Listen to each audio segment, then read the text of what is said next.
అందరికీ నమస్కారం అండి. నేను ఈ వీడియో 10వ తరగతి చదువుతున్న విద్యార్థుల తల్లిదండ్రులకు మాత్రమే కొన్ని సూచనలు చెప్పడానికి ఈ వీడియో చేస్తున్నానండి. దానిలో ప్రధానమైన అంశాలు మాత్రమే చెప్తాను షార్ట్ వీడియోలో.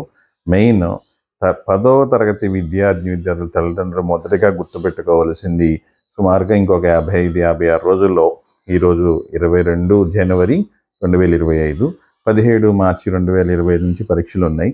సుమారుగా ఒక 54-55 రోజులు ఉన్నాయి మధ్యలో.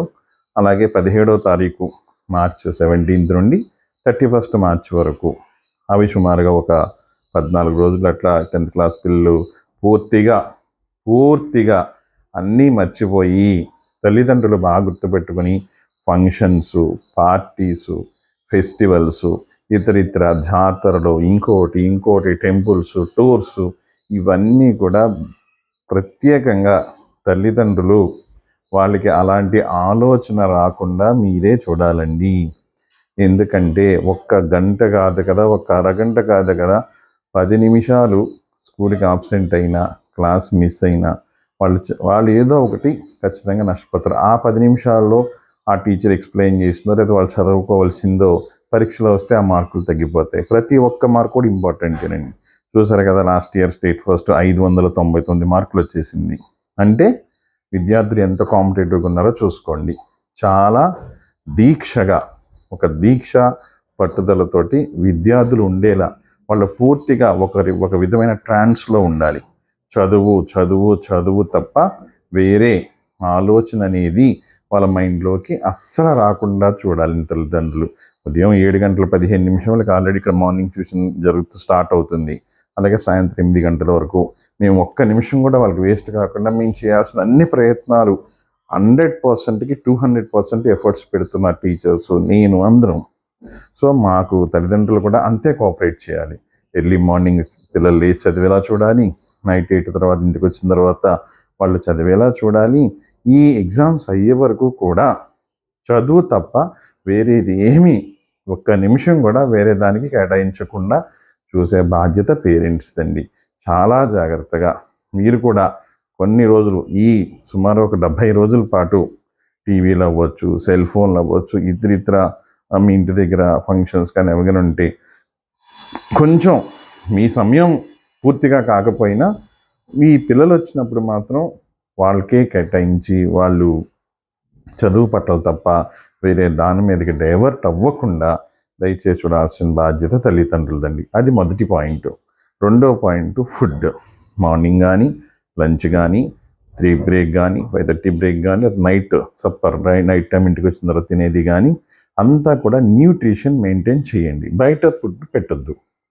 బయట అంటే వాళ్ళు ఎంతసేపు, పిల్లలు సహజం, వాళ్ళు ఇష్టపడతారు ఏదో ఆ రోడ్డు మీద ఉండే జనరల్ ఫుడ్, ఏదైతే సమోసాలో లేదంటే ఇంకో బండి మీద ఉండే పునుకులో లేదంటే వాళ్ళకి ఇష్టమైనవి ఉంటాయి కదండి, పానీపూరి, ఎక్సెట్రా, ఇవన్నీ కూడా వాళ్ళ ఇష్టాలన్నీ కూడా ఈ 70 days వాళ్ళు ఒక దీక్షలో ఉన్నారు కాబట్టి వాళ్ళు వాటిని కొంచెం పక్కన పెట్టి ఆఫ్టర్ ఎగ్జామినేషన్స్ కొంత రిలాక్సేషన్ దొరుకుతుంది.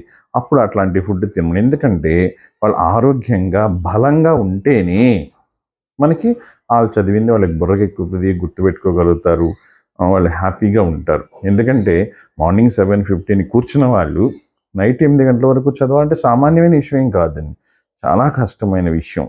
సో దానికి తగ్గిన వాళ్ళకి బలం, ఓపిక కావాలి అంటే దాని సరైన ఆహారం వాళ్ళు తినాలి. మంచి ఫుడ్, మార్నింగ్ బ్రేక్ఫాస్ట్ దగ్గర నుంచి, లంచ్ దగ్గర నుంచి, లీఫీ వెజిటబుల్స్ అవ్వచ్చు, లేదంటే మార్నింగ్ బ్రేక్ఫాస్ట్ ఎక్కువ ఇడ్లీ అట్లాంటిది కానీ, ఏదైతే తల్లిదండ్రులకు తెలుసు కదని చెప్పది, హోమ్ మేడ్ ఏదైనా కానీ న్యూట్రిషన్ ఉన్నది, ఇంట్లో చేసింది మంచి ఆహారం పెట్టడానికి చూడండి. వేరే ఆహారం వద్దు. ఎందుకంటే వాళ్ళ ఈ 70 days ఆరోగ్యం చాలా ముఖ్యం. ఏదైనా చిన్నగా జ్వరం వచ్చి 1-2 రోజులు వేస్ట్ అయిపోతుంది. ఇప్పటి వరకు ఒక ఎత్తు చదివింది, ఇప్పటి నుండి రివిజన్లు జరుగుతాయి. మొత్తం మొదటి పాఠం నుంచి ఆఖరి పాఠం వరకు 2 రివిజన్ టెస్టులు జరుగుతాయి, 2 ప్రీ ఫైనల్ జరుగుతాయి. సో వాళ్ళకి టీచర్స్ చాలా ఇంపార్టెంట్ పాయింట్స్ ప్రతి నిమిషం చెప్తారు. పబ్లిక్ ఎగ్జామినేషన్ పాయింట్ ఆఫ్ వ్యూలో మాత్రమే కాదు, వీళ్ళకి ఏదైతే 10th క్లాస్ పబ్లిక్ ఎగ్జామినేషన్ అయిన తర్వాత ఇంటర్మీడియట్ కోసం అక్కడికి కాలేజెస్కి వెళ్ళి వాళ్ళు చిన్న టెస్టులు రాయాల్సి ఉంటుంది. ఆ టెస్ట్లకు కూడా వీళ్ళకి స్ట్రాంగ్ నాలెడ్జ్ కావాలి, మంచి ఫౌండేషన్ నాలెడ్జ్ కావాలి. దానికి కూడా వాళ్ళు రెడీ అవ్వాలి అంటే బేసికల్గా ఇప్పుడు బాగా అలర్ట్గా ఉండాలి. సో తల్లిదండ్రులు ఈ 2 విషయాలు, ఒకటి టైమ్ ఈజ్ ప్రెషియస్, ఈ టైంని చదువుకు తప్ప వేరే దానికి ఉపయోగించకుండా వాళ్ళ మైండ్ని డైవర్ట్ అవ్వకుండా చూడండి.